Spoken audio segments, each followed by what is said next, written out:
आप देख रहे हैं हॉरर स्टोरी। तो चलिए बढ़ते हैं आज की इस कहानी की ओर। ट्रेन में तो कई लोग सफ़र करते हैं, लेकिन कई बार ऐसा कुछ हो जाता है जो कि हमेशा के लिए याद रह जाता है। एक भयानक घटना जो कि मेरे साथ ट्रेन में सफ़र करते वक्त हुई थी। ट्रेन में सफ़र करते वक्त मेरे सामना खौफनाक भूतों के साथ हुआ था। उस दिन के बाद मैं कभी ट्रेन में बैठने की हिम्मत नहीं कर पाया। ट्रेन का हॉर्न बजे तो भी मेरी धड़कनें बढ़ जाती है।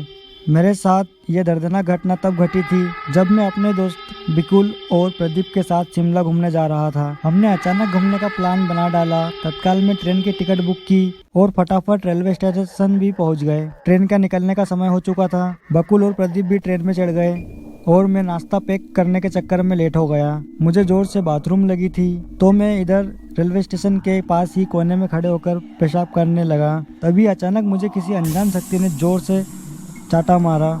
मेरे कान में सीटी बज गई। मेरे नाश्ते का पैकेट हवा में उछलकर बिखर गया। आसपास देखा तो कोई नहीं था, पर मैं जिस पत्थर पर पेशाब कर रहा था उस पत्थर से धुआं निकल रहा था। यह देखकर मेरे तो रोंगटे खड़े हो गए। मैं फौरन ट्रेन की तरफ भागा और चलती ट्रेन बड़ी मुश्किल से पकड़ी। प्रदीप मुझे देखते ही गालियां देने लगा। वो बोले कि कहाँ मर गया था, ट्रेन मिस हो जाती तो। अब मैं उन दोनों को कैसे बताऊं कि किस मुसीबत से तमाचा खाकर आ रहा हूं। ट्रेन ने रफ्तार पकड़ ली और हम तीनों दोस्त भी अब मस्ती में मस्त हो गए। बकुल और प्रदीप से मैंने तमाचा खाने की और पत्थर से धुआं निकलने की बात बताई तो वो दोनों मुझ पर हंसने लगे। रात हो गई थी। हमने ट्रेन में ही खाना ऑर्डर किया और फिर कुछ ही देर में हम ट्रेन में बातें करते करते सो गए। बकुल और प्रदीप की ऊपर की बर्थ थी और मैं नीचे खिड़की के पास सोया था। तकरीबन रात के 3 बजे थे। ट्रेन किसी वीरान जगह पर रुक गई थी। मेरी आंखें खुली तो खिड़की में से मैंने झांक कर देखा कि बाहर झाड़ियों के पास बकुल खड़ा था और उसे किसी विकराल डरावने आदमी ने गले से पकड़ रखा था। मेरे तो होश उड़ गए।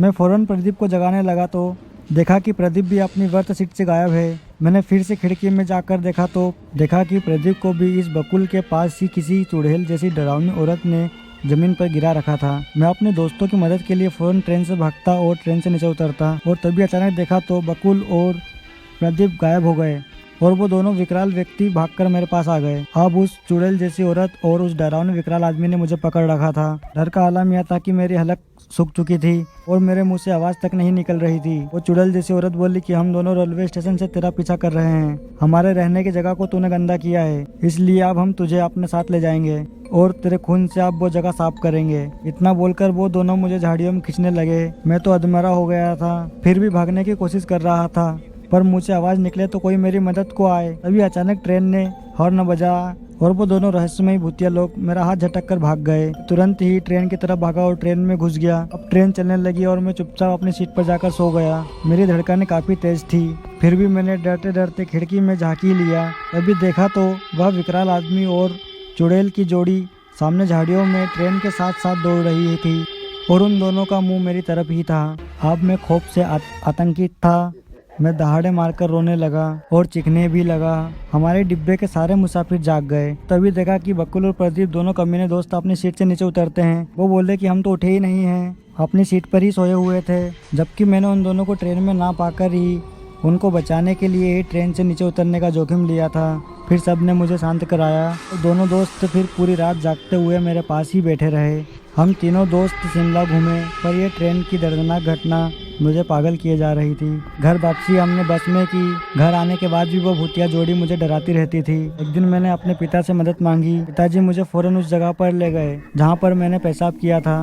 उन्होंने पानी की बाल्टी और झाड़ू मंगाकर वह जगह खुद पानी से साफ कर दी और वहाँ हाथ जोड़कर बोले कि मेरे बेटे ने जो अनजाने में गलती की है उसके लिए मैं आपसे माफ़ी मांगता हूँ और आप लोगों की मुक्ति के लिए ईश्वर से प्रार्थना करता हूँ। और इस प्रकार उन दोनों भूतों ने मेरा पीछा छोड़ा। तब से मैं आज तक ट्रेन से ही जाता हूँ, पर कहीं अनजान जगह या वीरान जगह में बाथरूम नहीं करता।